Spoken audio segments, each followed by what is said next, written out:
मैंने कस्टम्स में 11 साल काम किया है। मैंने हर तरह की चाल देखी है। नकली बेबी फॉर्मूला के डिब्बों में छुपे ड्रग्स, जैकेट्स की लाइनिंग में सिले हुए कैश। लेकिन उस दिन कुछ अलग था। एक स्टूडेंट इंस्पेक्शन के लिए आया। साधारण सूटकेस, शांत चेहरा, हर चीज बिल्कुल नॉर्मल। एक्सरे साफ था, कुछ भी अनयूजुअल नहीं दिखा। फिर भी मैंने उसे जाने नहीं दिया। मैंने कहा, सूटकेस खोलो। हिडन कंपार्टमेंट खुला और उसके अंदर 3 पत्थर पड़े थे, फीके ग्रे रंग के, जैसे किसी नदी किनारे पड़े आम कंकड़। मैंने उन्हें 3 सेकंड तक देखा, कुछ नहीं कहा। फिर रेडियो उठाया और सिर्फ एक कोड फ्रेज बोला। 10 मिनट बाद पूरा एयरपोर्ट लॉकडाउन में था। 11 साल की नौकरी इंसान के अंदर बहुत कुछ बदल देती है। मेरे सारे अनरियलिस्टिक सपने कब के खत्म हो चुके थे। उनकी जगह इंस्टिंक्ट्स ने ले ली थी। मैंने मदर्स को बेबी फॉर्मूला के अंदर ड्रग्स छुपाते देखा है, उनकी आंखों में सिर्फ मजबूरी थी। मैंने बिजनेसमैन को जैकेट्स में डॉलर सिलते देखा, उनकी आंखों में सिर्फ लालच था। मैंने स्मगलर्स को कैप्सूल्स निगलते देखा, अपने शरीर को ही ट्रांसपोर्ट बनाकर बॉर्डर पार करने की कोशिश करते हुए। 11 साल में मैंने बहुत आंखें देखीं और अब मैं उन्हें पढ़ना सीख चुका था। आज मेरी ड्यूटी थी टर्मिनल 3 इंटरनेशनल अराइवल्स पर, काउंटर 6। दोपहर के 3 बजे। भीड़ लगातार चल रही थी। तभी एक युवा लड़का सिल्वर सूटकेस लेकर मेरे सामने आया। साधारण सा लड़का, white T shirt, jeans, black framed glasses, बिल्कुल स्टूडेंट जैसा। उसने पासपोर्ट आगे बढ़ाया। कवर बिल्कुल नया था। मैंने खोला। लियो, उम्र 21 साल, कंट्री एच से स्टडीज पूरी करके लौट रहा था। मैंने कहा, वेलकम होम। उसने मुस्कुराकर जवाब दिया, थैंक यू। मैंने कहा, 1 मिनट सर, आपका लगेज एक्सरे से जाएगा। उसने तुरंत सिर हिलाया। कोई इरिटेशन नहीं। खुद सूटकेस बेल्ट पर रख दिया। सब कुछ बहुत परफेक्ट था, शायद जरूरत से ज्यादा परफेक्ट। एक्सरे मॉनिटर पर मैं देख रहा था। कपड़े, किताबें, कुछ स्नैक्स, रेजर, सब कुछ साफ। कोई सस्पिशियस शेप नहीं। एक्सरे देख रहे वेस्ली ने मुझे ओके साइन दिया, लेकिन मेरी नजर लियो पर थी। उसके चेहरे पर हल्की मुस्कान थी, पर उसका बायां अंगूठा बार बार इंडेक्स फिंगर की दूसरी नकल को रगड़ रहा था। बार बार, लगातार। मैंने ये सिग्नल पहले भी देखा था। मुस्कान बाहर की, डर अंदर का। मैंने कहा, सर, आपका लगेज क्लियर है, लेकिन इसे खोलिए। वेस्ली एक पल के लिए रुक गया। लियो का हाथ सूटकेस पकड़ने से पहले हवा में ही थम गया। उसकी मुस्कान 1 सेकंड के लिए जम गई। उसने पूछा, अभी तो आपने कहा सब ठीक है। मैंने शांत आवाज में कहा, रूटीन चेक। वह कुछ सेकंड मुझे देखता रहा, फिर बोला, ठीक है। उसने सूटकेस खोला। अंदर सब वैसा ही था जैसा वह खुद था। कपड़े परफेक्ट स्क्वायर फोल्ड्स में, किताबें वैक्यूम सील्ड, सब व्यवस्थित। मैंने ग्लव्स पहने और सर्च शुरू की। एक एक किताब खोली, हर चीज चेक की, कुछ नहीं मिला। आसपास लोग बड़बड़ाने लगे। वेस्ली के चेहरे पर भी सवाल थे। शायद उसे लगा मैं जरूरत से ज्यादा शक कर रहा हूँ। लियो के चेहरे पर धीरे धीरे राहत लौटने लगी। होंठों पर हल्की मुस्कान वापस आ गई। लेकिन मैंने किसी की तरफ नहीं देखा। मैंने पूरा सूटकेस खाली किया और फिर नीचे की लाइनिंग पर उंगलियों से हल्का नॉक किया। थट थट थट, आवाज भारी थी, बहुत भारी। मैंने लियो की तरफ देखा। उसकी मुस्कान गायब थी, चेहरा सफेद पड़ चुका था। मैंने कहा, हिडन कंपार्टमेंट खोलो। वह हकलाया, मुझे नहीं पता इसमें कंपार्टमेंट है। मैंने उसकी आंखों में देखते हुए कहा, मैं दोबारा नहीं कहूंगा, खोलो। मैंने काउंटर के नीचे से स्क्रू ड्राइवर निकाला।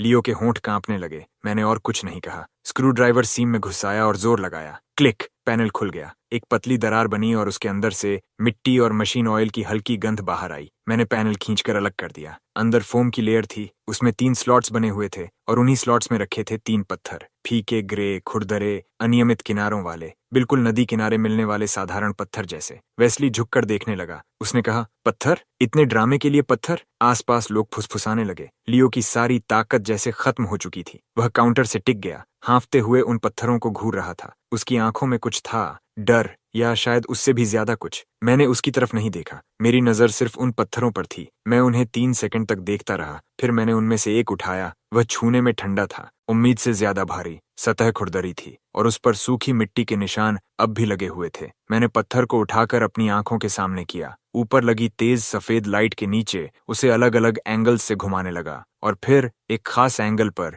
इतना छोटा कि शायद कोई और देख भी न पाता, पत्थर की सतह पर बैंगनी रंग की एक बेहद पतली रेखा चमकी, बाल से भी पतली। एक पल के लिए दिखाई दी और गायब हो गई। उसी क्षण मेरा दिल जैसे नीचे बैठ गया। मैंने पत्थर को धीरे से वापस रखा। बिना एक शब्द बोले मैंने कंधे से रेडियो उठाया और कॉल बटन दबाया। Counter 6, the stone is hard. Radio कुछ सेकंड के लिए शांत हो गया। फिर कैप्टन केविन की आवाज आई, तेज और बिल्कुल सीधी, कॉपी। सिर्फ 10 मिनट बाद टर्मिनल 3 का हर एग्जिट सील कर दिया गया। अचानक पूरे एयरपोर्ट में पियर्सिंग अलार्म्स गूंज उठे। अलार्म बजते ही इंस्पेक्शन हॉल फट पड़ा। लोग चीखने लगे, बच्चे रोने लगे। स्पीकर्स पर इमरजेंसी इवैक्यूएशन अनाउंसमेंट्स लगातार चलने लगे। हर तरफ अफरा तफरी मच गई। लियो वहीं फर्श पर गिर गया। उसके चेहरे से खून जैसे गायब हो चुका था, लेकिन मैंने उसकी तरफ देखा तक नहीं। सबसे पहले मैंने तीनों पत्थर वापस कंपार्टमेंट में रखे, पैनल बंद किया। सूटकेस बंद किया और उसके ऊपर एविडेंस सील लगा दी। तभी पूरी तरह आर्म्ड एयरपोर्ट टैक्टिकल पुलिस अंदर घुस आई। उन्होंने पूरे एरिया को घेर लिया। कोई नहीं हिलेगा, सब वहीं खड़े रहो। उनकी आवाजें पूरे शोर को चीरती हुई निकल रही थीं।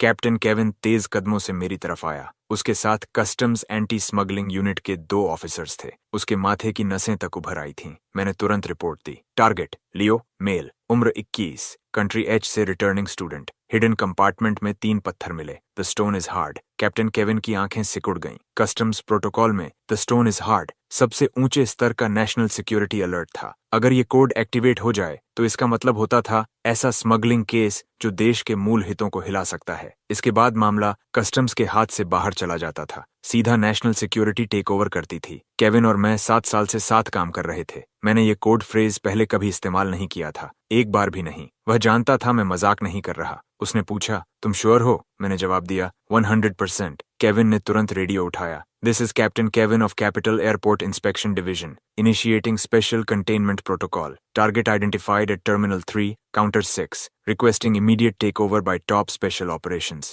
20 मिनट भी नहीं बीते थे कि रिस्ट्रिक्टेड रूट से 3 काली सिडैन्स सीधे टारमैक पर आकर रुकीं। उनमें से सूट्स पहने लोग उतरे। सबकी आंखें तेज थीं। सबसे आगे एक लगभग 30 साल की महिला थी। उसकी नजर ब्लेड जैसी थी। उसके कपड़ों पर कोई बैज नहीं था, लेकिन जैसे ही वह उतरी, एयरपोर्ट सिक्योरिटी चीफ आगे बढ़ा और उसे सैल्यूट किया। Selina, top special operations incident commander. Captain Kevin ने इशारा किया। सेलिना ने सीधे पूछा, टारगेट और एविडेंस कहाँ हैं? केविन ने आर्मर्ड व्हीकल की तरफ इशारा किया जहां लियो ले जाया जा रहा था और दूसरी तरफ मेटल एविडेंस केस की ओर। फिर सेलिना ने पूछा, डिस्कवरी किसने की? मैंने आगे बढ़कर कहा, मैंने। उसकी आंखें कुछ सेकंड तक मुझ पर टिकी रहीं, जैसे मुझे स्कैन कर रही हूं। उसने कहा, सब शुरू से बताओ। मैंने लियो के काउंटर पर आने से लेकर पत्थरों की खोज तक सब बताया। उसकी expressions, thumb movement, suitcase inspection, सब कुछ। सेलिना कुछ सेकंड चुप रही, फिर बोली, तुमने कंपार्टमेंट खोला, पत्थर देखे और सीधा नेशनल सिक्योरिटी बुला ली। थ्रेट क्या था? 3 साधारण पत्थरों को नेशनल सिक्योरिटी थ्रेट मानने का अधिकार तुम्हें किसने दिया? मैंने सिर्फ एक शब्द कहा, इंस्टिंक्ट। उसकी आवाज और ठंडी हो गई। इंस्टिंक्ट? क्या तुम्हें पता है पूरे कैपिटल एयरपोर्ट को बंद करने का इकोनॉमिक डैमेज कितना होगा? कितनी इंटरनेशनल फ्लाइट्स डाइवर्ट हो रही हैं? अगर ये फॉल्स अलार्म निकला तो जिम्मेदारी समझते हो? सवाल गोलियों की तरह आए, लेकिन मैं नहीं हिला। मैंने उसकी आंखों में देखते हुए कहा,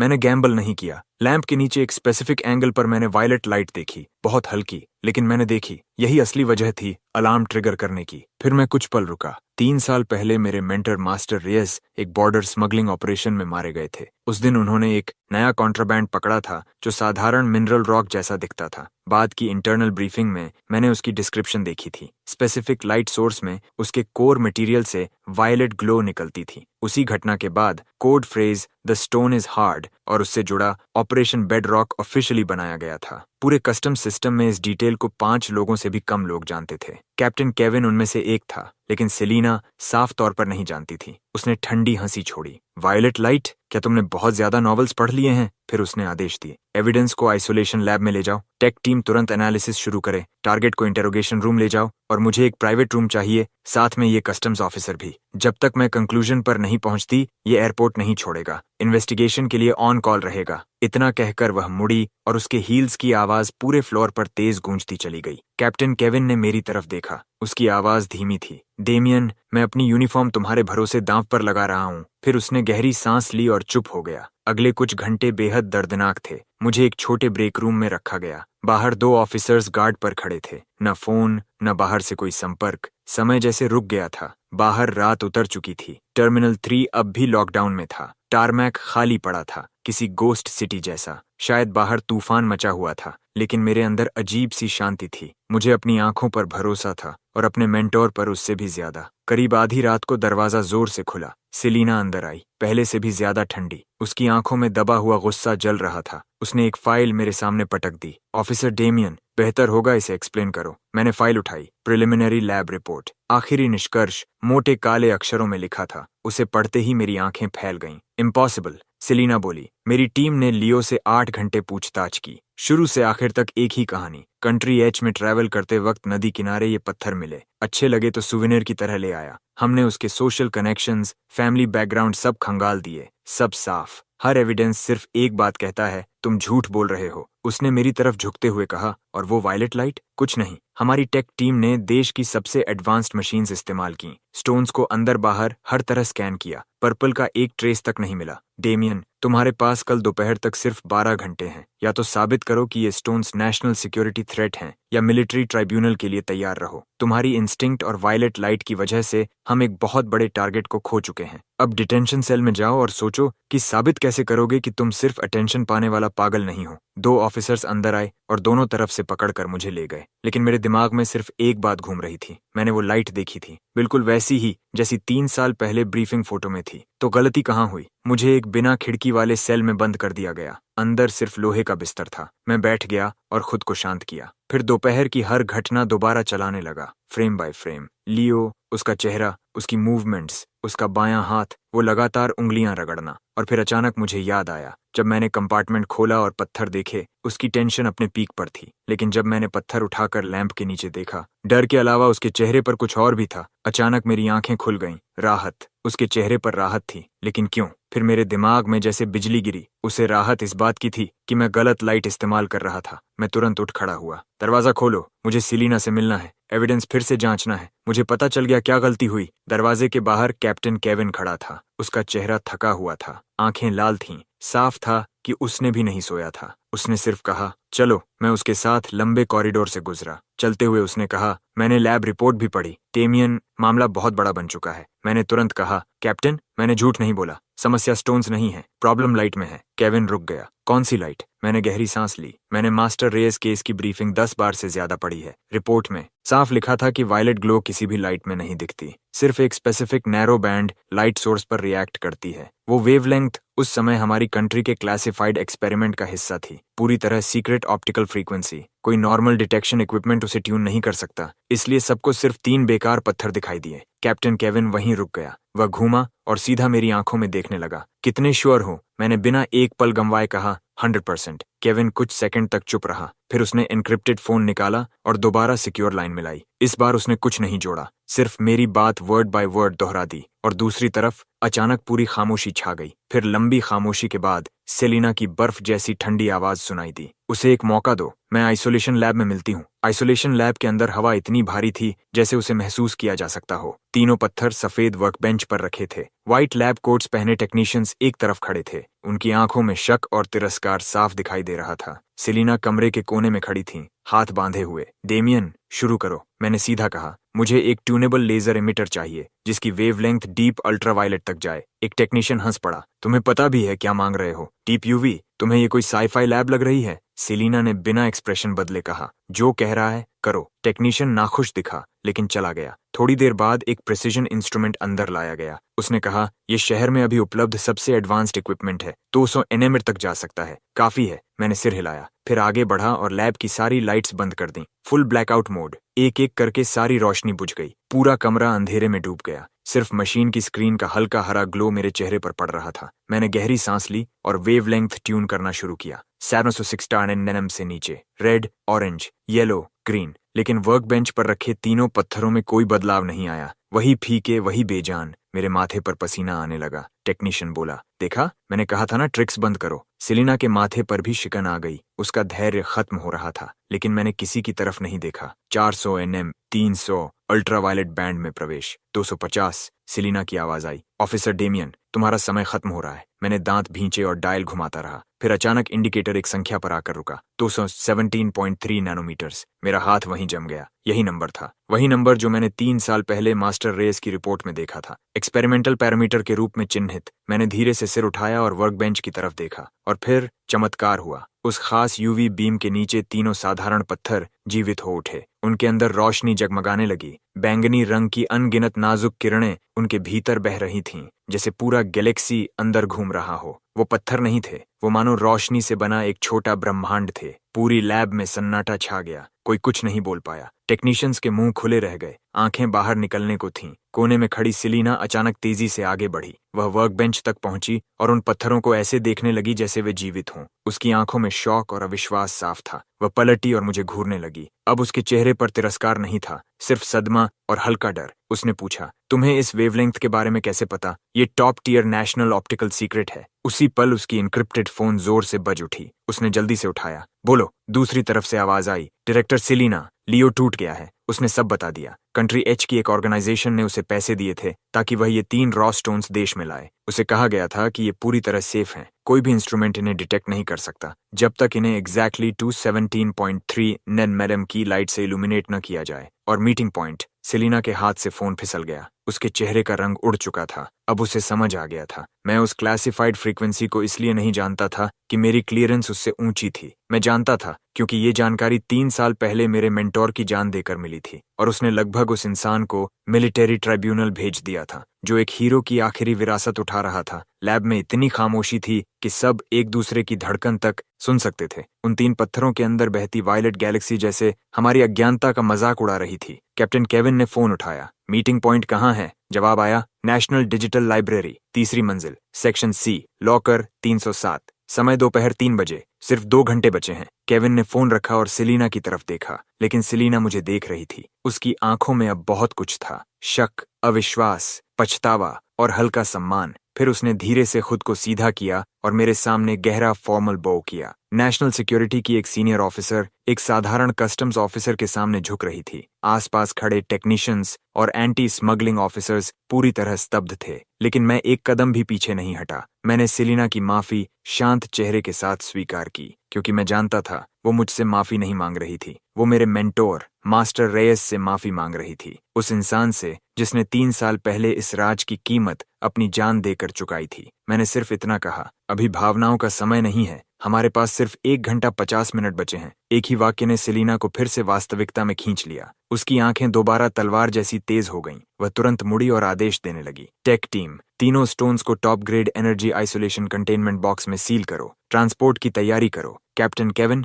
मुझे आपके सबसे अच्छे इंस्पेक्शन ऑफिसर्स चाहिए। कॉम्स, ट्रैफिक कमांड सेंटर से कनेक्ट करो। एयरपोर्ट से नेशनल डिजिटल लाइब्रेरी तक पूरा ग्रीन कॉरिडोर चाहिए। रास्ते की हर ट्रैफिक लाइट ग्रीन होनी चाहिए। एक्शन टीम, 1 मिनट में नीचे रिपोर्ट करो। Target, national digital library. कुछ देर पहले की हार और शक गायब हो चुके थे। उनकी जगह आने वाली लड़ाई का एड्रेनलिन ले चुका था। फिर उसने मेरी तरफ देखा। Officer Damien, special investigation act के तहत मैं बेडरॉक टास्क फोर्स की डायरेक्टर होने के नाते तुम्हें इस केस का स्पेशल एडवाइजर नियुक्त करती हूँ। अब से ऑपरेशन का हर कदम तुम्हारे साथ होगा। तुम्हारा जजमेंट सीधे मेरे फैसलों को प्रभावित करेगा। कोई ऑब्जेक्शन? मैंने बिना रुके कहा, नन। सेलिना ने सिर हिलाया। अच्छा, मूव आउट। सिर्फ 5 मिनट बाद 3 काली सेडान्स और 2 कस्टम्स असॉल्ट व्हीकल्स का कॉन्वॉय एयरपोर्ट के रिस्ट्रिक्टेड रूट से गरजता हुआ बाहर निकला। सायरन्स पूरे शहर को चीर रहे थे, जैसे कोई काली तलवार शहर के बीच से गुजर रही हो। मैं मिडिल कार की बैक सीट में बैठा था। बाईं तरफ सेलिना थी, दाईं तरफ कैप्टन केविन। कार के अंदर का माहौल दम घोंटने जैसा था। सेलिना एन्क्रिप्टेड टैबलेट में तेजी से फाइल्स स्क्रॉल कर रही थी। लियो ने सब कबूल लिया। वह सिर्फ करियर था, सबसे बाहरी मोहरा। उसे पैसे देकर इस्तेमाल किया गया। जिस ऑर्गेनाइजेशन ने उसे भर्ती किया वह खुद को आर्क कहती है, एक बेहद सीक्रेटिव इंटरनेशनल ऑर्गेनाइजेशन। हमारे पास उसका कोई रिकॉर्ड नहीं। उनका लक्ष्य था किसी भी कीमत पर इन रॉ स्टोन्स को देश में पहुंचाना। केविन ने पूछा, ये चीज आखिर है क्या? सेलिना ने सिर हिलाया। पता नहीं, नेशनल सिक्योरिटी डेटाबेस में इन स्टोन्स का कोई रिकॉर्ड नहीं, जैसे ये कहीं से अचानक आ गए हों। कुछ पल बाद उसने और कहा, लियो के मुताबिक आर्क ने उसे बताया कि ये स्टोन्स हेवन का गिफ्ट हैं, गॉड की, ऐसी चीज जो दुनिया बदल सकती है। गॉड की। मैंने खिड़की से बाहर गुजरती सड़कों को देखा। मेरे सीने का बोझ और भारी हो गया। मुझे लगातार महसूस हो रहा था कि ये सिर्फ स्मगलिंग नहीं है। मैंने धीरे से कहा, जो भी है इसे हैंडलर तक नहीं पहुंचने देना चाहिए। सेलिना ने मेरी तरफ देखा। उसकी आंखों में पहली बार अप्रूवल की झलक थी। सही कहा, मैंने मैक्सिमम कैप्चर प्रोटोकॉल एक्टिवेट कर दिया है। पूरी डिजिटल लाइब्रेरी अब एक जाल है। जैसे ही हैंडलर सामने आएगा, एक मक्खी भी बाहर नहीं निकलेगी। ट्रैफिक डिपार्टमेंट की पूरी मदद से 1 घंटे का रास्ता सिर्फ 30 मिनट में तय हुआ। दोपहर 2:10 पर कॉन्वॉय नेशनल डिजिटल लाइब्रेरी के साइड एंट्रेंस पर रुका। दरवाजे खुलते ही दर्जनों नेशनल सिक्योरिटी टैक्टिकल ऑपरेटिव्स बाहर निकले, काले कॉम्बैट गियर में, पूरी तरह आर्म्ड, चुपचाप, तेजी से, बिल्कुल शिकार पर निकलते तेंदुओं की तरह। कैप्टन केविन और उसकी टीम ने हर एग्जिट सील कर दिया। सेलिना ने कहा, डेमियन, मेरे साथ। वह मुझे हिडन स्टाफ कॉरिडोर से लाइब्रेरी के सेंट्रल सिक्योरिटी कंट्रोल रूम में ले गई। अंदर दर्जनों टेक्नीशियंस पहले से मौजूद थे। विशाल वॉल डिस्प्ले पर लाइब्रेरी के हर कोने के लाइव कैमरा फीड्स चल रहे थे। रिपोर्ट्स लगातार ईयरपीस में आ रही थीं। सभी exit secure, 3rd floor section C clear, civilians evacuate किए जा चुके हैं। K9 unit ready, Selina display के सामने खड़ी थी। उसकी आंखें बर्फ जैसी ठंडी थीं। अब इंतजार करते हैं कि मछली कब कांटा निगलती है। डेमियन, मुझे तुम्हारी आंखें चाहिए। यहाँ मौजूद लोगों में सिर्फ तुमने उस गोस्ट को देखा है। भीड़ में छिपे उस आदमी को पहचानने में मेरी मदद करो। कंट्रोल रूम में समय जैसे रेंग रहा था। सिर्फ मशीन्स की हल्की आवाजें सुनाई दे रही थीं।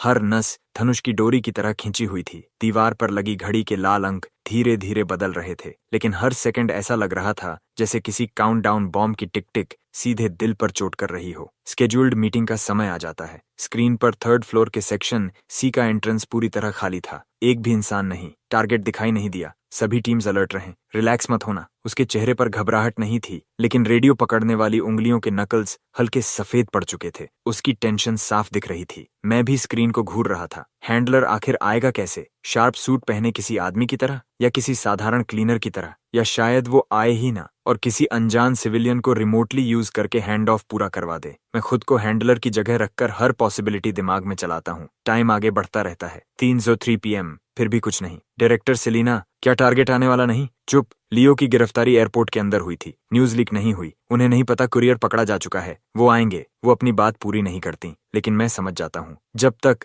हैंडलर की मीटिंग की डेफिनेशन हमारी जैसी ना हो। मेरी नजर फर्स्ट फ्लोर लॉबी के फीड्स पर घूमती है। लोग लगातार आ जा रहे थे। व्हाइट हेयर्ड बुजुर्ग, ब्राइट आइड स्टूडेंट्स, बच्चों के साथ पेरेंट्स। सब कुछ इतना नॉर्मल, इतना ऑर्डिनरी लाइफ से भरा हुआ था। अगर मैं हैंडलर होता तो क्या करता? मैं एग्जैक्ट मीटिंग टाइम पर कभी नहीं आता। बहुत ऑब्वियस। मैं बहुत पहले पहुंच जाता। लाइब्रेरी में एक नॉर्मल रीडर की तरह एंटर करता। कोई शांत कॉर्नर ढूंढता, बुक लेकर बैठ जाता। समुद्र में घुली बूंद की तरह गायब हो जाता। फिर जब एनवायरनमेंट क्लीन कंफर्म हो जाता, तब क्वाइटली मीटिंग पॉइंट की तरफ बढ़ता। मतलब वो शायद पहले से इस बिल्डिंग के अंदर हो सकता है। डायरेक्टर सेलिना, 3 बजे से 10 मिनट पहले की सारी कैमरा फीडबैक निकालो। 2:50 से 3 के बीच लाइब्रेरी में आने वाले हर मेल पर फोकस करो। सेलिना एक पल रुकती है, फिर समझ जाती है। मूव। जैसा ये कह रहा है वैसा करो। टेक्नीशियंस तुरंत काम में लग जाते हैं। 100 से ज्यादा फीड्स रिवाइंड होने लगती हैं। टाइम 2:50 पर रुकता है। प्लेबैक 8x स्पीड पर शुरू होता है। फिगर्स लाइब्रेरी डोर्स से गुजरती रहती हैं। मैं वॉल पर एक टाइल की तरफ इशारा करता हूँ। एक hidden corner camera. Face blurry था। फ्रेम में एक आदमी एंट्री चेक पॉइंट पार कर रहा था।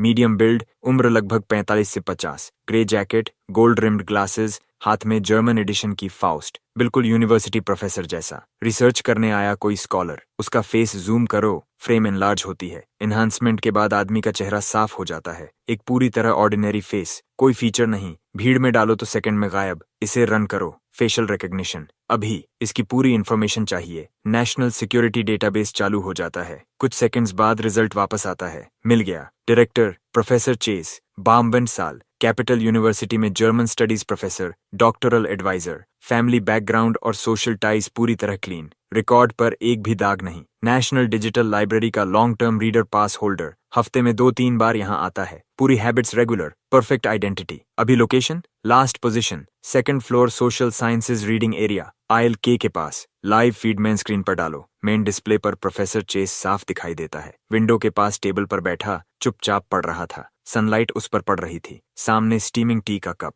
पूरा सीन किसी पेंटिंग जैसा परफेक्ट था। बहुत परफेक्ट। डिस्गाइज जैसा परफेक्ट। यही हमारा आदमी है। क्यों? उसके हाथ देखो। जो स्कॉलर लगातार बुक्स पढ़ता है, उसकी फिंगर्स कैसी होती हैं? सालों तक पेजेस पलटने से इंडेक्स फिंगर और थंब पर फ्रिक्शन की वजह से स्मूथ कैलस बन जाती है। लेकिन उसके हाथ देखो। प्रोफेसर चेस कप उठाकर चाय पीता है। उसकी फिंगर्स लंबी, साफ, फिंगर टिप्स भरी हुई, स्किन स्मूथ, एक भी कैलस नहीं। ये स्कॉलर के हाथ नहीं है। ये ऐसे हाथ हैं जो शायद पेपर बुक्स छूते ही नहीं, शायद पेन तक नहीं पकड़ते। और सामने रखी बुक। मैं स्क्रीन घूरता हूँ। वो लगभग 20 मिनट से बैठा है और एक भी पेज नहीं पलटा। सेलिना की प्यूपिल्स तुरंत सिकुड़ जाती हैं। Sniper team, target lock. Second floor social sciences area, seat K17। किसी भी एबनॉर्मल मूवमेंट पर ऑन साइट न्यूट्रलाइजेशन ऑथराइज्ड है। उसी पल स्क्रीन पर मौजूद आदमी जैसे कुछ महसूस कर लेता है। वो बुक बंद करता है और खड़ा हो जाता है। ग्लासेस ठीक करता है, घड़ी की तरफ देखता है और बिना किसी जल्दबाजी के स्टेयरवेल की तरफ चल पड़ता है। Direction, third floor. Control room में मौजूद हर इंसान सांस रोक लेता है।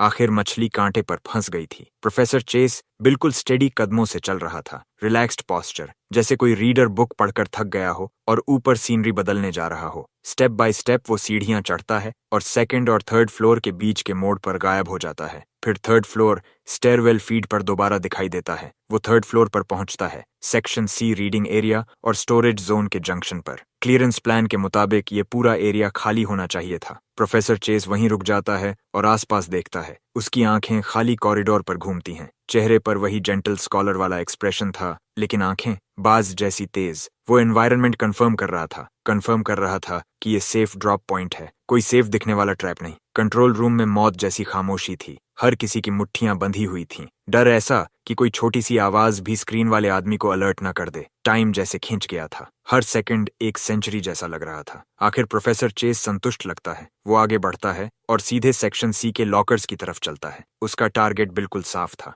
लॉकर 307। वो पॉकेट से एक की निकालता है, लेकिन वो नॉर्मल लॉकर की नहीं थी, एक एंटीक ब्रास की, अजीब शेप वाली। वो उसे लॉकर 307 के की होल में डालता है। मूव! सेलिना की आवाज बर्फ टूटने जैसी क्रैक करती है और हर ईयरपीस में गूंज जाती है। उसके शब्द खत्म भी नहीं होते कि पहले खाली पड़े कॉरिडोर से, बुक शेल्व्स के पीछे से, सीलिंग वेंट से 1 दर्जन से ज्यादा काले फिगर्स निकल आते हैं। नेशनल सिक्योरिटी के एलीट ऑपरेटिव्स, शैडोज से पैदा हुए गोस्ट्स, साइलेंट, लाइटनिंग फास्ट। ऊपर से एक स्पेशलाइज्ड इलेक्ट्रोमैग्नेटिक पल्स नेट गिरता है और प्रोफेसर चेज को पूरी तरह घेर लेता है। चारों तरफ से 1 दर्जन बंदूकें उसकी तरफ उठ जाती हैं। ऑपरेशन शुरू होने से लेकर पूरी तरह दबोचने तक आधा सेकंड भी नहीं लगा। प्रोफेसर चेज की पूरी घुमा भी नहीं पाया था। उसका एक्सप्रेशन फ्रीज हो जाता है। जेंटल स्कॉलर वाला मास्क एक पल में टूट जाता है और उसकी जगह इंटेंस शॉक और अजीब सी मुस्कान ले लेती है। हाँ, वो मुस्कुरा रहा था। दर्जनों गन सिर पर होने के बावजूद वो मुस्कुरा रहा था। प्रोफेसर चेज, आप गिरफ्तार हैं। प्रोफेसर चेज उसकी तरफ देखता तक नहीं।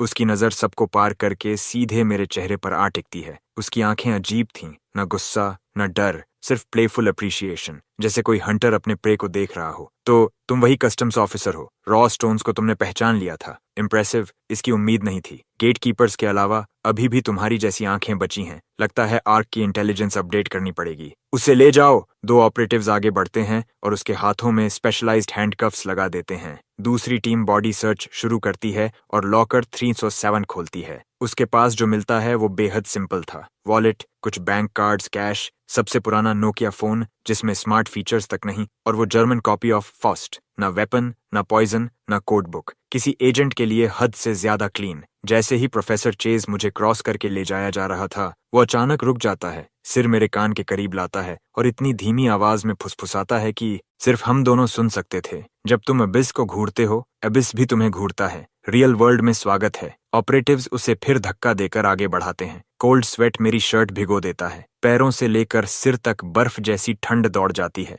ये आदमी मुझे जानता है। वो यहाँ हैंड ऑफ के लिए नहीं आया था। लाइब्रेरी में एंटर करने के पल से शायद उसका टारगेट मैं था। ये एक ट्रैप था, एक डेथ ट्रैप मेरे लिए। लेकिन अब बहुत देर हो चुकी थी। जैसे ही प्रोफेसर चेज का शरीर एलिवेटर में धकेला जाने वाला होता है, उसकी गर्दन अचानक ऐसे एंगल पर मुड़ती है जैसा इंसानी शरीर कर ही नहीं सकता। हड्डी टूटने की तेज क्रैक। उसने खुद अपनी गर्दन तोड़ ली। उसका शरीर सीधा जमीन पर गिर जाता है और चेहरे पर वही जीत वाली मुस्कान जमी रहती है। सब कुछ पलक झपकते हो गया। हर कोई स्टन्ड था, डेड। और ऐसे ही हमारी इकलौती लीड ने सबके सामने अपनी जान ले ली। इतनी एब्सोल्यूट रिजॉल्व के साथ, इतने इम्पॉसिबल तरीके से। पूरा सीन मौत जैसी खामोशी में डूब गया। बुक चेक करो। अचानक मेरे दिमाग में कुछ क्लिक करता है। मैं एविडेंस बैग से फाउस्ट निकालता हूँ और पागलों की तरह पेजेस पलटने लगता हूँ। कोई हिडन कंपार्टमेंट नहीं, कोई मार्किंग्स नहीं, बस एक ऑर्डिनरी प्रिंटेड बुक। लेकिन जैसे ही मैं आखिरी पेज पर पहुंचता हूँ, मेरी प्यूपिल्स सिकुड़ जाती हैं। कॉपीराइट पेज के नीचे पब्लिकेशन डेट के पास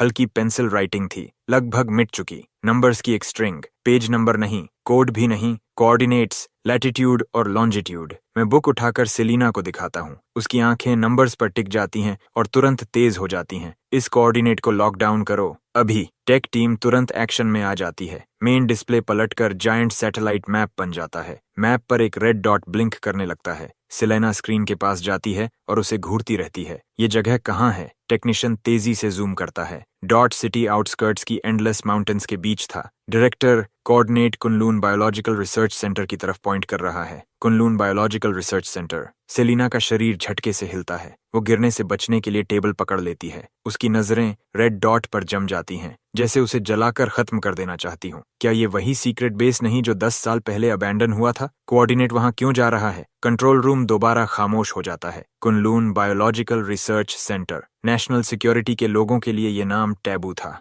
सील्ड सीक्रेट्स, नेशन के सबसे क्लासिफाइड एक्सपेरिमेंट्स, वो चीजें जिनका नाम कोई नहीं लेता। 10 साल पहले अचानक डिजास्टर के बाद उस बेस को ऑफिशियली अबैंडन्ड घोषित कर दिया गया था। उससे जुड़ी हर फाइल हाईएस्ट लेवल क्लासिफिकेशन में परमानेंटली सील कर दी गई थी, नाम तक लेना बंद। और अब प्रोफेसर चेज मरने से पहले आखिरी क्लू वहीं छोड़ गया था। मैं मैप पर माउंटेन्स से घिरे उस रेड डॉट को घूरता हूँ। मेरा इंस्टिंक्ट चिल्ला रहा था, ये हमारी सोच से कहीं ज्यादा गहरा है। सेलिना की आंखें फिर शार्प हो जाती हैं, लेकिन इस बार उनमें डाउट नहीं था, सिर्फ ट्रस्ट। डेमियन, 3 साल पहले वाला मिशन याद है, जब तुम्हारे मेंटोर मास्टर रेस मारे गए थे? इंटरसेप्टेड कॉन्ट्राबैंड के रिपोर्ट में ओरिजिन के बारे में क्या कहा गया था? मैं कुछ पल सोचता हूँ। ऑफिशियल रिपोर्ट कहती थी शिपमेंट फॉरेन सीक्रेट चैनल से आया था, लेकिन इंटरनल ब्रीफिंग में मास्टर रेस ने कहा था कि इंटेलिजेंस फ्रैगमेंट्स के हिसाब से शिपमेंट का फाइनल डेस्टिनेशन कुन माउंटेन रेंज के आसपास का सीक्रेट बेस था। मेरे शब्द खत्म होते ही सेलिना का चेहरा पूरी तरह बदल जाता है। कमांड, मैं बेडरॉक टास्क फोर्स की डायरेक्टर सेलिना बोल रही हूँ।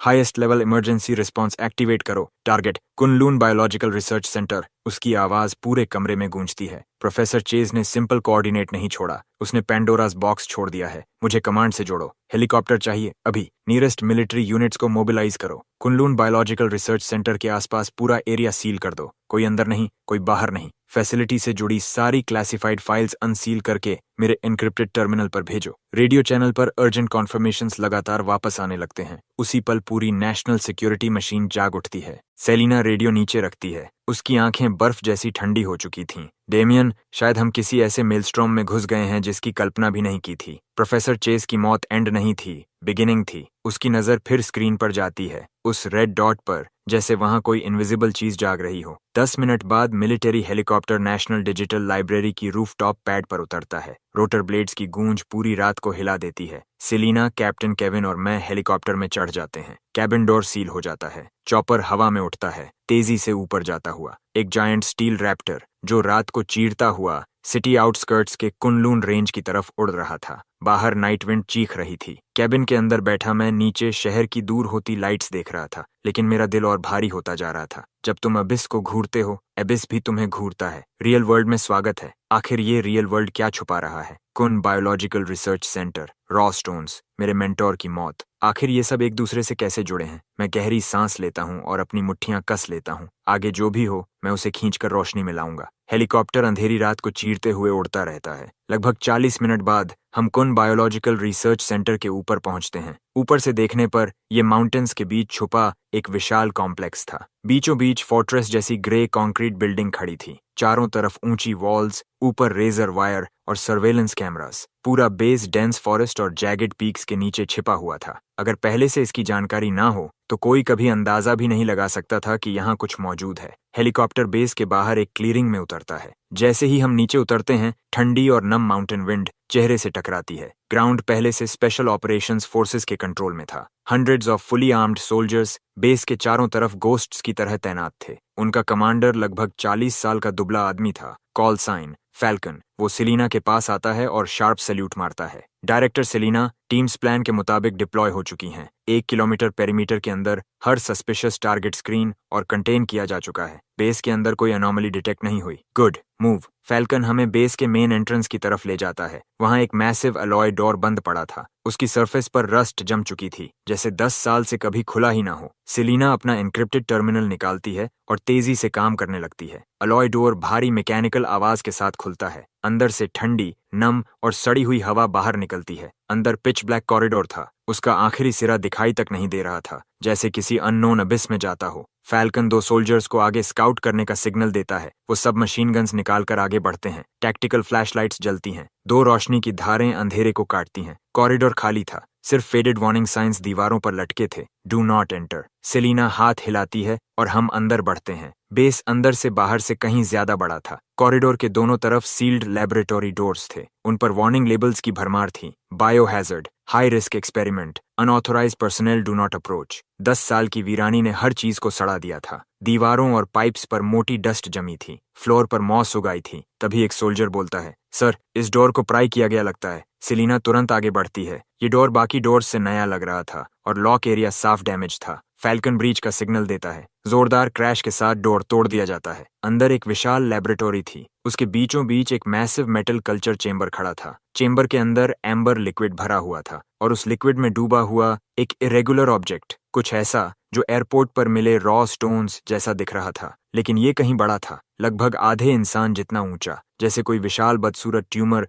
शांति से फ्लूइड में तैर रहा हो। उसके चारों तरफ डेंस ट्यूब्स और केबल्स जुड़े हुए थे जो एक जायंट कंट्रोल कंसोल तक जा रहे थे। कंसोल स्क्रीन्स पेल ग्रीन ग्लो दे रही थीं। उन पर कॉम्प्लेक्स बायोलॉजिकल डेटा और एनर्जी रीडिंग्स चल रही थीं। ये क्या है? Raw stone? के जिंदा है? मेरी आंखें चेंबर के अंदर मौजूद जायंट स्टोन पर टिक जाती हैं। वो स्थिर नहीं था, उसकी सरफेस हिल रही थी, हल्की लहरों जैसी, जैसे वो सांस ले रहा हो। फैल्कन तुरंत आदेश देता है, इस लैब को अभी लॉकडाउन करो, कोई पास नहीं जाएगा। एयर, वाटर और सॉइल टेस्ट शुरू करो। बायोहैजर्ड लीक है या नहीं पता करो। Move. Biochemical detection team suit पहनकर अंदर घुसती है। सेलिना कंसोल तक जाती है और तेजी से काम करने लगती है। वो एनक्रिप्टेड टर्मिनल को कंसोल से कनेक्ट करती है। मैसिव क्लासिफाइड डेटा ट्रांसफर शुरू हो जाता है। कुछ देर बाद रिपोर्ट आती है, डायरेक्टर, रिजल्ट्स आ गए। एयर, वाटर, सॉइल सब नॉर्मल हैं, लेकिन लैब के अंदर एनर्जी फ्लक्चुएशंस एक्सट्रीम हैं, जैसे कोई हाई आउटपुट न्यूक्लियर रिएक्टर लगातार पावर जनरेट कर रहा हो। न्यूक्लियर रिएक्टर एक रॉ स्टोन रिएक्टर लेवल की एनर्जी जनरेट कर रहा है। सेलिना अचानक कंसोल से सीधी खड़ी हो जाती है। उसकी आंखें फिर चेंबर की तरफ घूमती हैं,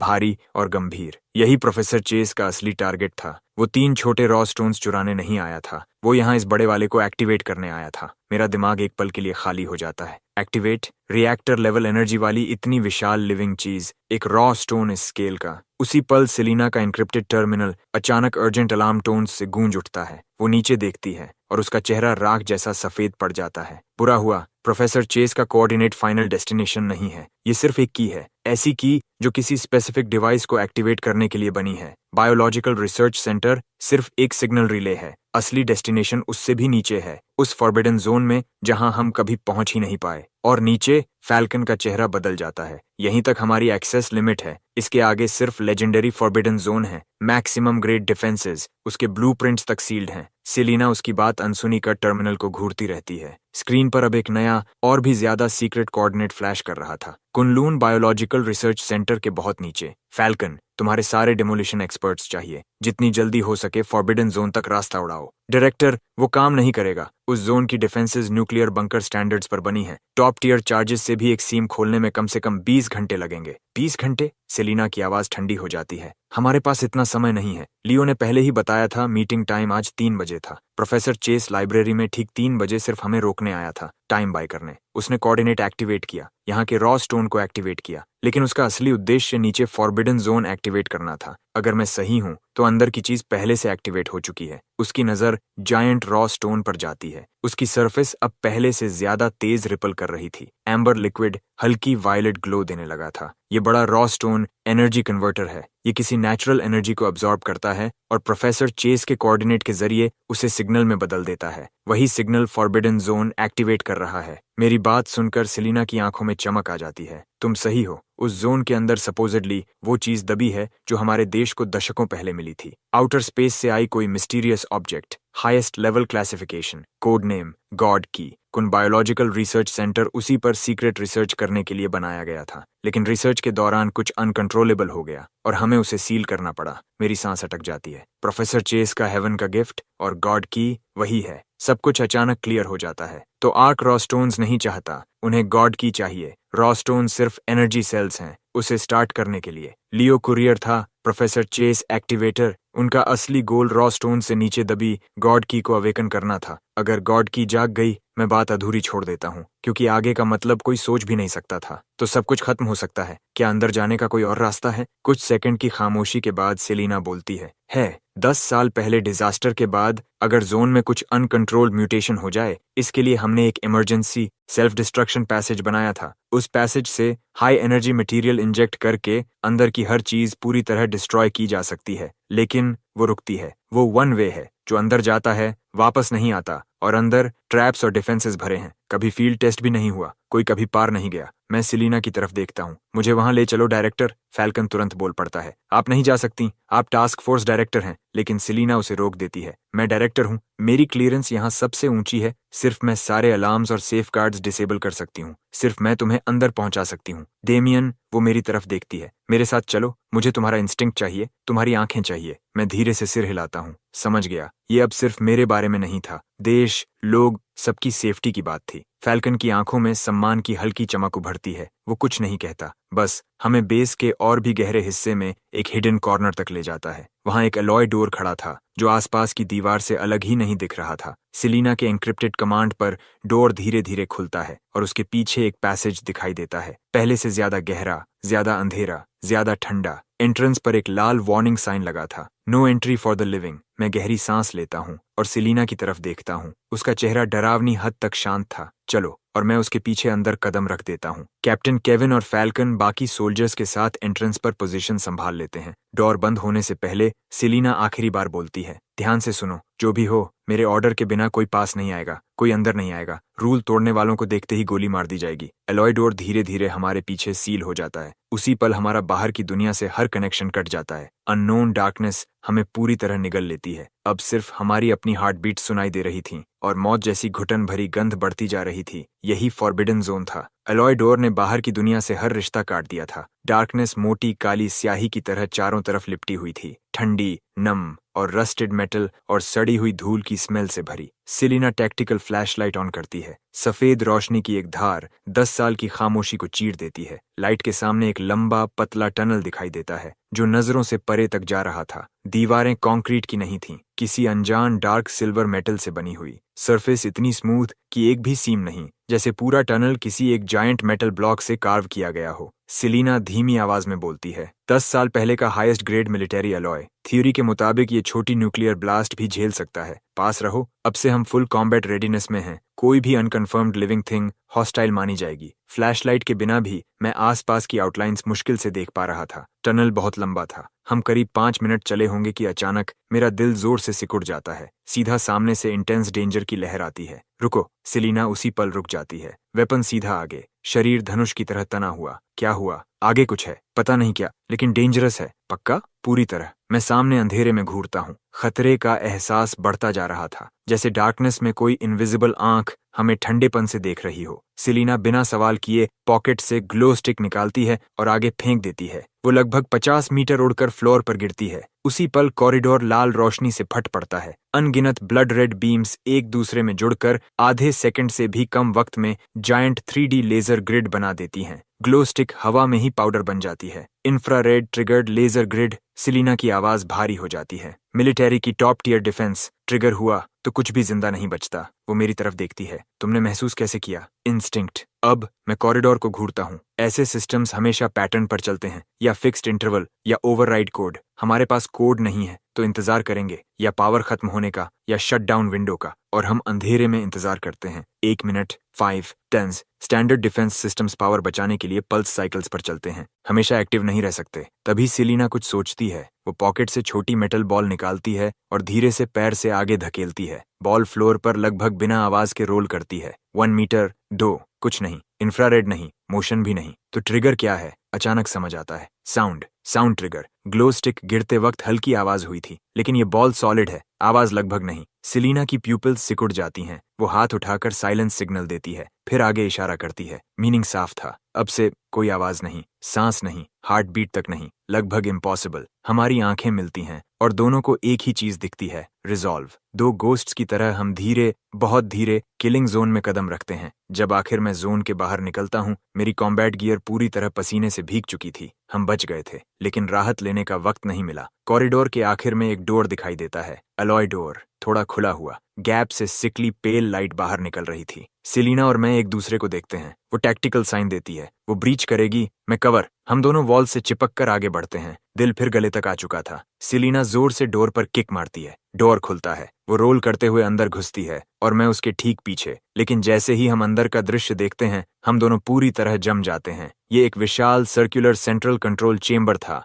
लगभग बास्केटबॉल कोर्ट जितना बड़ा। दीवारों पर अनगिनत बड़े डिस्प्ले स्क्रीन्स लगे थे, लेकिन हर स्क्रीन बंद थी। चेंबर पूरी तरह बर्बाद हो चुका था। टेबल्स और चेयर्स उलटे पड़े थे। डॉक्यूमेंट्स पूरे फ्लोर पर बिखरे हुए थे। हर चीज पर धूल की मोटी परत जमी थी, जैसे 10 साल पहले डिजास्टर के उसी पल समय रुक गया हो। और उस भारी खून की बदबू का सोर्स सामने उठा हुआ प्लेटफॉर्म था। उसके नीचे दर्जन से ज्यादा बॉडीज, व्हाइट लैब कोट्स पहने हुए, लेकिन अब सिर्फ सूखी स्केलेटन्स बची थीं। कुछ के हर छेद से खून निकला था, चेहरे दर्द से मुड़े हुए, हड्डियां टूटी हुई। कुछ के सीने में किसी शार्प वेपन से विशाल छेद कर दिया गया था। यही था 10 साल पहले के डिजास्टर का सीन, नरक का दृश्य। सेलिना की आवाज धीमी पड़ जाती है। ये कुन-लून प्रोजेक्ट के कोर रिसर्चर्स थे। मेरे टीचर प्रोफेसर थियोडोर भी प्रोजेक्ट लीडर्स में से एक थे। इंसिडेंट के बाद उन्हें मिसिंग घोषित किया गया था। मैंने कभी नहीं माना कि वो यहाँ मरे होंगे। उसकी आंखें स्केलेटन्स में किसी फैमिलियर चेहरे को ढूंढ रही थीं। मैं उसे डिस्टर्ब नहीं करता, बस फुल अलर्ट होकर चेंबर को देखता रहता हूँ।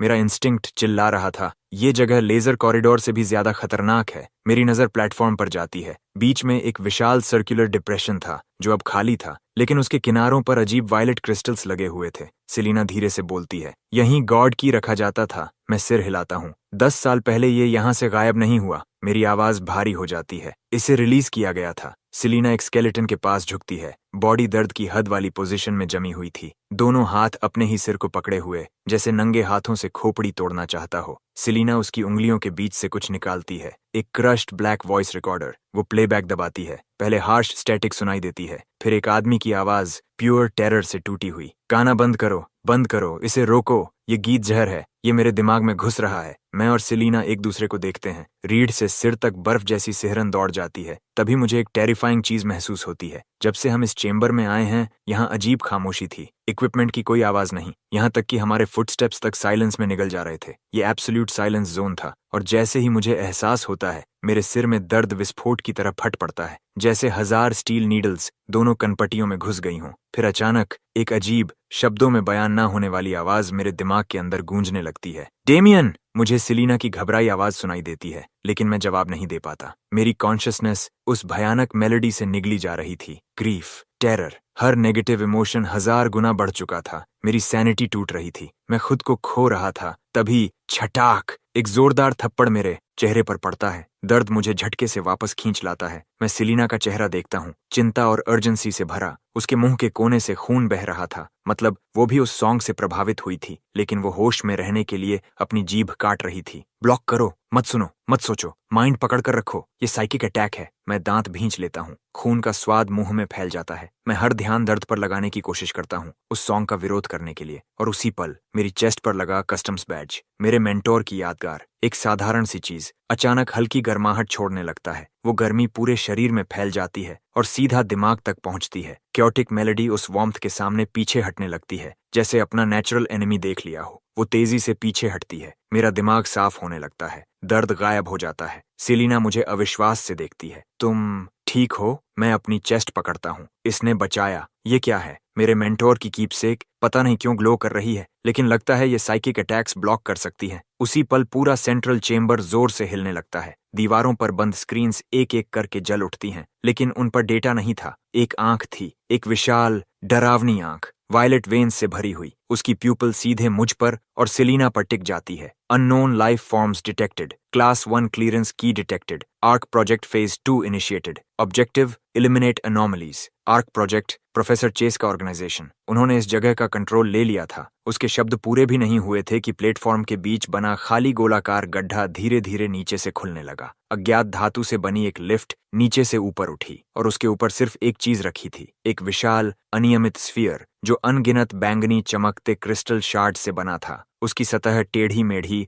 और खुरदड़ी थी। पूरे स्फीयर पर गहरी आंख जैसी वॉर्टिसेस बनी हुई थीं। वे वॉर्टिसेस धीरे धीरे घूम रही थीं और उनसे निकलती दुष्टता दिल को जकड़ देने वाली थी। मैं उस स्फीयर को घूरता रह गया, मेरा गला सूख गया। ये वही चीज है जिसे देश खोजता रहा, जिसे 10 साल तक छिपाकर रखा गया। अंतिम रहस्य। अंतरिक्ष से आई अशुभ वस्तु। स्फीयर से एक भारी और गहरी गूंज निकलती है। पूरा चेंबर और ज्यादा कांपने लगता है। दीवारों में दरारें पड़ने लगती हैं और उनमें से मोटी काली मेटल केबल्स जैसे कोई विशाल टेंटिकल्स हों फटकर बाहर निकल आती हैं। सेलिना चिल्लाती है और मुझे खींचकर सबसे नजदीकी कंसोल के पीछे ले जाती है और केबल्स हर दिशा से झपटती हुई आने लगती हैं, हर रास्ता बंद करती हुई। सेलिना अपनी साइड आर्म उठाती है और लगातार गोलियां चलाती है। गोलियां उनकी सतह से टकराकर स्पार्क्स की लड़ियां छोड़ती हैं, लेकिन उससे ज्यादा कुछ नहीं। उन पर कोई असर नहीं होता, जरा भी असली डैमेज नहीं, कोई फायदा नहीं। ये बेस का खुद का डिफेंस सिस्टम है। साधारण हथियार इन पर असर नहीं करेंगे। हमें कंट्रोल कोर ढूंढना होगा और इसे बंद करना होगा। कोर उस स्फीयर के अंदर है। मुझे कवर दो, बस 3 सेकंड्स खरीद दो। फिर उसने अपनी टैक्टिकल वेस्ट से आखिरी चीज निकाली, एक चांदी जैसा अंगूठे के आकार का diamond shaped charge high energy fusion bomb. मैं उसे पहचान गया। ये नेशनल सिक्योरिटी के सबसे गुप्त उपकरणों में से एक था। इतना शक्तिशाली कि 1 मीटर मोटी स्टील प्लेट भी उड़ा दे, लेकिन उसके ब्लास्ट होने में पूरे 3 सेकंड्स लगते हैं और उन 3 सेकंड्स में वह एक चलता फिरता निशाना बन जाएगी। नहीं, बहुत खतरनाक है। समय नहीं है, यही हमारा एकमात्र रास्ता है। उसने मुझे बहस का मौका भी नहीं दिया। वह कवर से बाहर लुढ़क गई। मैं दहाड़ा और अपनी मैगजीन की बची हुई सारी गोलियां खाली कर दी, लेकिन केबल्स पर नहीं। मैंने उनके ऊपर की सीलिंग पर निशाना लगाया। पुरानी वायरिंग और पाइप्स गोलियों से फट गईं और हर तरफ स्पार्क्स और भाप फैल गई। पूरा चेंबर धुएं और अंधी कर देने वाली बिजली की चमक से भर गया। कुछ पलों के लिए केबल्स की ट्रैकिंग रुक गई और उसी कीमती 1 सेकंड में सेलिना प्लेटफॉर्म तक पहुंच चुकी थी। उसने बॉम्ब एक्टिवेट किया और अपनी पूरी ताकत से उसे विशाल बैंगनी स्फीयर की तरफ फेंक दिया। अगले ही पल एक केबल ने उसे जोर से मारा और वह पूरे चेंबर में उड़ती चली गई। चांदी जैसा चार्ज हवा में एक बेबस आर्क बनाता हुआ आगे बढ़ा। उस पल जैसे समय रुक गया। फिर कान फाड़ देने वाला धमाका, एक विनाशकारी शॉक वेव फूटी। ऐसा लगा जैसे किसी तेज रफ्तार ट्रेन ने सीधे आकर टक्कर मार दी हो। मेरा शरीर हवा में उछला और फिर जमीन पर जा गिरा। उसके बाद सब अंधेरा हो गया। मुझे लगा मैंने देखा कि ब्लास्ट के केंद्र में मौजूद विशाल बैंगनी स्फीयर नष्ट नहीं हुआ। उसकी सतह सिर्फ टूटी थी, बस एक दरार, और उस दरार से धीरे धीरे ऊर्जा बह रही थी। ऐसी ऊर्जा जो किसी भी अबिस से ज्यादा अंधेरी थी, अंतरिक्ष के खालीपन से भी ज्यादा शुद्ध, बैंगनी काली। दुनिया की आखिरी तस्वीर जो मैंने देखी वो थी हर स्क्रीन पर फैली हुई वह विशाल आंख। मुझे नहीं पता मैं कितनी देर बेहोश रहा, शायद 1 मिनट, शायद 1 सदी। तेज घंटी जैसी आवाज और जलाने वाले दर्द के बीच मेरी चेतना वापस मेरे शरीर में घसीटी गई। मैं जाग गया। मैंने आंखें खोलने की कोशिश की। सब धुंधला था। काले धब्बे मेरी नजर के सामने तैर रहे थे। मैंने चेहरा छूने के लिए हाथ उठाने की कोशिश की, लेकिन मेरी बांह शीशे जितनी भारी थी। शरीर की हर छोटी हरकत मांसपेशियों को फाड़ रही थी। हर तरफ दर्द दौड़ रहा था। आखिर मैं गिरी हुई मेटल प्लेट का सहारा लेकर किसी तरह बैठ पाया। धीरे धीरे मेरी नजर साफ हुई और फिर मैंने सामने देखा। धरती पर नर्क। कंट्रोल चेंबर मलबे में बदल चुका था। जिस कंसोल के पीछे हम छिपे थे वह ब्लास्ट से टुकड़ों में टूट चुका था। हर तरफ टूटे हिस्सों से बिजली की स्पार्क्स निकल रही थीं। दीवारों पर लगी हर स्क्रीन चकनाचूर थी। हवा में गन पाउडर और जलती हुई चीजों की गंध भरी हुई थी। मेरी नजर धुएं को चीरते हुए प्लेटफॉर्म की तरफ गई। प्लेटफॉर्म अब भी मौजूद था और वह विशाल बैंगनी स्फीयर भी वहीं था, चुपचाप हवा में लटका हुआ। मेरा दिल डूब गया। पागलों की तरह मैं मलबे में खोजने लगा। मेरी टूटी आवाज सेलिना का नाम पुकार रही थी। इतना विशाल और मृत चेंबर और मेरी आवाज इतनी कमजोर कि जवाब में सिर्फ मेरी अपनी गूंज लौट कर आई। पूरे शरीर के दर्द को सहते हुए मैं हाथों और घुटनों के बल मलबे में रेंगने लगा। भारी मेटल के टुकड़े एक एक करके हटाने लगा। नुकीले किनारे मेरी उंगलियां काटकर लहूलुहान कर रहे थे, लेकिन मुझे कुछ महसूस नहीं हो रहा था। बस एक ही विचार, उसे ढूंढो, उसे ढूंढो। आखिरकार गिरे हुए सर्वर कैबिनेट्स के ढेर के पीछे मुझे सेलिना मिल गई। वह बिल्कुल स्थिर पड़ी थी, धूल और टूटे पत्थरों से ढकी हुई। उसका चेहरा कागज की तरह सफेद था, जैसे उसमें से सारा रंग खींच लिया गया हो। उसके मुंह के कोने से लाल खून की एक पतली लकीर बह रही थी। उसकी कम्बैट सूट कई जगह से फटी हुई थी। कपड़ों में खून फैल चुका था। उसकी आंखें बंद थीं। वह हिल नहीं रही थी। ऐसा लग रहा था जैसे वह सांस भी नहीं ले रही हो। मैं कांपते हुए हाथ आगे बढ़ाता हूँ और अपनी उंगलियां उसकी नाक के पास ले जाता हूँ। सांस बहुत हल्की, मुश्किल से महसूस होने वाली। वह जिंदा थी। मैं सावधानी से उसके ऊपर पड़ा मलबा हटाता हूँ और उसे बाहर निकालता हूँ। उसका शरीर हल्का और ठंडा था। मैं अपना कान उसकी छाती पर लगाता हूँ और फिर सुनता हूँ। धड़कन बेहद कमजोर लेकिन जिद्दी, शब्दों से भी ज्यादा जिद्दी। मैं उसके घाव देखने लगा। हालत बहुत गंभीर थी। मैं अपने कपड़े की एक अपेक्षाकृत साफ स्लीव फाड़ता हूँ और घाव पर कस कर दबाता हूँ, लेकिन ये काफी नहीं था। कुछ ही पलों में खून कपड़े से बाहर रिसने लगा। अगर ऐसा चलता रहा तो वह खून बहने से मर जाएगी। मैं क्या करूं? यहाँ कोई मेडिकल इक्विपमेंट नहीं। हम इस अभिशप्त सील बंद गड्ढे में फंसे हुए हैं, दुनिया से कटे हुए। तभी अचानक मेरी छाती पर लगा कस्टम्स बैज, जो मास्टर रेज ने मुझे छोड़ा था, फिर से हल्की गर्म ऊर्जा छोड़ने लगा, जैसे कोई अनजानी ताकत मुझे रास्ता दिखा रही हो। मैंने बैज निकाल लिया और फिर चमत्कार। जो मैंने देखा उसे देखकर मैं कुछ पल के लिए बोल ही नहीं पाया। वह घाव जो लगातार खून बहा रहा था, आंखों के सामने भरना शुरू हो गया, इतनी तेज गति से कि साफ दिखाई दे रहा था। मेरे पास सवाल पूछने का समय नहीं था। मुझे सिर्फ इतना पता था कि सेलिना फिलहाल खतरे से बाहर है। मैंने राहत की सांस छोड़ी और वहीं फर्श पर बैठ गया। जिंदा बचने की थकान किसी ज्वार की तरह मुझ पर टूट पड़ी। दीवार से टिककर मैं भारी सांसें लेने लगा और तभी मेरी आंख के कोने से कुछ दिखा। चेंबर के दूसरी तरफ कंकाल। वो रिसर्चर्स जिन्हें 10 साल पहले मर जाना चाहिए था, वे हिल रहे थे। ये भ्रम नहीं था, मैंने साफ देखा। प्लेटफॉर्म के आसपास बिखरे 1 दर्जन से ज्यादा सफेद स्केलेटन्स धीरे धीरे कांप रहे थे, डरावने तरीके से। बैंगनी काली टेंड्रिल्स, छोटी जहरीली सांपों जैसी, वापस हड्डियों के अंदर घुस रही थीं।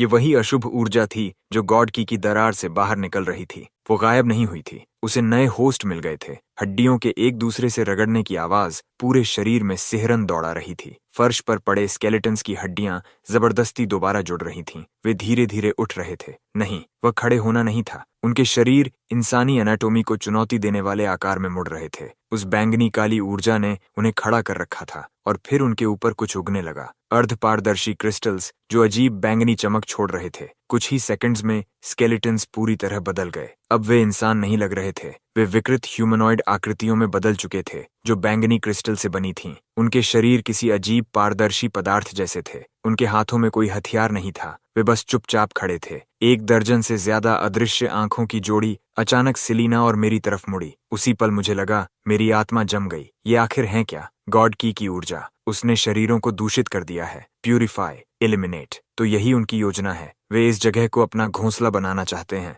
उसके शब्द सुनकर मेरी रीढ़ में ठंड उतर गई। घोंसला? क्या ये क्रिस्टल क्रीचर्स वही नई स्पीसीज थीं जिन्हें आर्क बनाने की कोशिश कर रहा था? और तभी हमारे बात करते करते वे चलने लगे। जो सबसे पास था उसने धीरे धीरे अपनी बांह उठाई और हमारी तरफ इशारा किया। फिर उसका शरीर पिघलने लगा, जैसे किसी मोम की मूर्ति को भयंकर गर्मी में डाल दिया गया हो। वह तेजी से बैंगनी चिपचिपे तरल में बदल गया। वह तरल जमीन पर फैलने लगा और जीवित चीज की तरह हमारी तरफ बहने लगा। उसका उद्देश्य हमला करना नहीं था, वह हमें बदलना चाहता था। सोचने का समय नहीं था। मैंने सेलिना को अपनी पीठ पर उठाया और दौड़ पड़ा। हमारा पीछे हटने का रास्ता बंद हो चुका था। ये जगह एक सील बंद निराशाजनक पिंजरा बन चुकी थी। मैं कहाँ जाऊं? मेरी आंखें टूटे कंसोल्स पर घूमी। ज्यादातर कबाड़ बन चुके थे, लेकिन कोने में दीवार में फंसा एक इमरजेंसी बैकअप टर्मिनल अब भी चालू था। उसकी स्क्रीन अब भी जल रही थी। सेलिना को पीठ पर लादे हुए मैंने अपनी बची हुई सारी ताकत इकट्ठी की और उसकी तरफ भागा। उसे नीचे रखा, दूसरे हाथ से धूल से भरी टच स्क्रीन को तेजी से चलाया